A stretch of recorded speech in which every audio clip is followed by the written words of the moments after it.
बिस्मिल्लाहिर्रहमानिर्रहीम। अस्सलाम वालेकुम। आज मैं आपको बताऊंगी गाजर और अंडे का बहुत ही मज़ेदार मीठा बनाने का तरीका, जो मिनटों में तैयार हो जाता है। ज़ायकेदार इतना कि आप इसे खाने के बाद गाजर का गजरेला और हलवा सभी भूल जाएंगे। अब चलते हैं और मिलकर शुरू करते हैं अपनी आज की रेसिपी। इसके लिए आप गाजर लें, अच्छी किस्म की लाल। इसको आप धोकर साफ कर लें, क्रश कर लें। देखें, इस तरह आप गाजर को क्रश करके साफ कर लें। फिर आप इनको क्रश कर लें। इसी तरह आप इसको इस साइज़ का क्रश कर लें। कोशिश करें कि गाजर जो है वो दरमियाने साइज़ की हो। इसका फ़ायदा ये होगा कि इसके अंदर जो सख्त हिस्सा है, डंडल है, वो कम होगा। अगर गाजर बड़ी है या मोटी है तो आप इसके सख्त हिस्सा जो है वो निकाल लें। इसी तरह आप गाजर को क्रश कर लें। देखें, इस तरह की गाजर जो है वो क्रश हुई है। इसी तरह आप सारी गाजर जो है वो क्रश कर लें। इनको क्रश करने के बाद आप एक साइड पर रख दें। अब आप अंडे लें, 4 से 5 अदद। इनको तोड़कर एक बाउल में डाल लें। सारे अंडों को तोड़कर बाउल में डाल लें और फिर आप इसको अच्छी तरह फेंट लें। अंडों को आप खूब अच्छी तरह फेंटें, यहाँ तक कि इनकी सफ़ेदी और जर्दी जो है वो यकजां हो जाए। 1 से 2 मिनट तक अंडों को अच्छी तरह फेंटने के बाद अब आप इसमें 1 प्याली दूध शामिल कर दें। दूध फुल क्रीम मिल्क आप कोई भी ले सकते हैं। दूध डालकर आप इसको अच्छी तरह मिक्स करें, चम्मच लाएं और इसको आप अच्छी तरह मिक्स कर लें ताकि अंडे और दूध जो हैं वो अच्छी तरह यकजां हो जाएं। इनको अच्छी तरह फेंटने के बाद, मिक्स करने के बाद इसको आप एक साइड पर रख दें। इन दोनों चीज़ों को तैयार करने के बाद अब आप चूल्हे पर बर्तन रखें जिसमें आपने रेसिपीज बनानी है।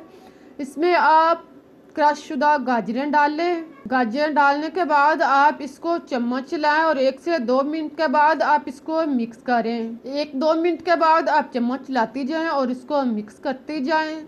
इसको आप 4-5 मिनट तक पकने दें। आप देखेंगे कि 4-5 मिनट के बाद गाजर जो है वो नरम हो चुकी है, इसका पानी भी खुश्क हो चुका है और गाजर जो है वो अपनी मिकदार से आधी रह चुकी है। जब गाजर इस तरह की तैयार हो जाए तो आप इसमें 1 प्याली चीनी शामिल कर दें। चीनी आप टेस्ट के मुताबिक कम या ज़्यादा भी डाल सकते हैं। चीनी डालकर आप इसको गाजर में मिक्स करें। चीनी जो है वो 1 से 2 मिनट के बाद पानी छोड़ना शुरू हो जाएगी। आप इसको अच्छी तरह मिक्स करें और इसी तरह पड़ा रहने दें। 1-2 मिनट के बाद आप देखेंगे कि चीनी जो है वो पानी की शक्ल इख्तियार कर चुकी है।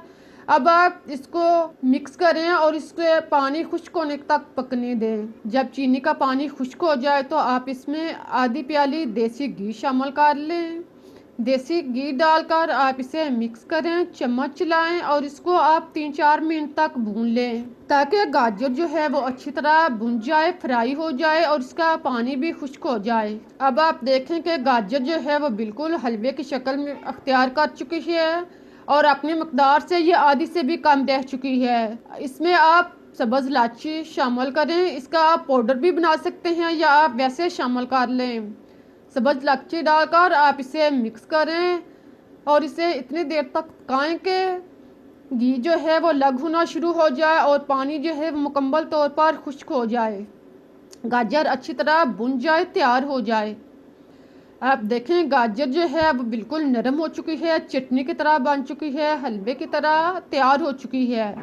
जब गाजर घी छोड़ जाए और बिल्कुल नरम हो जाए तो आप इसमें फेंटे हुए अंडे शामिल कर दें। अंडे और दूध डालने के बाद आप इसको 1 से 2 मिनट तक इसी तरह पड़ा रहने दें। फिर आप इसमें चम्मच चलाएं। आप देखें अंडे जो हैं वो तकरीबन आधे जो हैं वो पकना शुरू हो चुके हैं। अब आप इसमें चम्मच चलाएं और इसको आप मिक्स करें। 1 से 2 दफ़ा चम्मच चलाएं और फिर आप इसको छोड़ दें। इसी तरह आप थोड़े थोड़े वक्फे के बाद 1 से 2 मिनट के वक्फे के बाद चम्मच चलाती जाएं और इसको मिक्स करते जाएं यहाँ तक कि दूध जो है वो मुकम्मल तौर पर खुश्क हो जाए और अंडे जो हैं वो दानेदार शक्ल इख्तियार कर जाएं। इसी तरह आप इसको पकने दें। अब आप देखें कि दूध जो है मुकम्मल तौर पर खुश्क हो चुका है और अंडे जो हैं वो दानेदार शक्ल इख्तियार कर चुके हैं, लेकिन अभी आप इसको मज़ीद 2-3 मिनट तक भूनें ताकि घी जो है वो लग होना शुरू हो जाए और अच्छी तरह रेसिपी जो है मीठा जो है वो तैयार हो जाए। आप जितना इसको घी में अच्छी तरह भूनेंगे इतना ही मीठा मज़े का तैयार होगा। जब गाजर अच्छी तरह घी में भुन जाए, घी बर्तन से लग होना शुरू हो जाए तो आप चूल्हा बंद कर दें और फिर आप इसे निकाल लें। आप देखें कितनी अच्छी मज़े की रेसिपी तैयार हुई है। इस तरह से आप अंडे और गाजर का मीठा बनाएंगे तो आप बाजार की महंगी मिठाइयाँ खाना भी भूल जाएंगे। सिर्फ 2 चीज़ों से बनने वाला यह मीठा सबको पसंद आएगा और सब उंगलियां चाट कर खाएंगे। उम्मीद है कि आप लोगों को रेसिपी पसंद आई होगी। अगर रेसिपी अच्छी लगी है तो इसे लाइक करें, शेयर करें, चैनल को सब्सक्राइब करना मत भूलें। मुझे इजाज़त दें, फिर मिलते हैं एक नई और मज़ेदार रेसिपी के साथ। तब तक के लिए अल्लाह हाफिज़।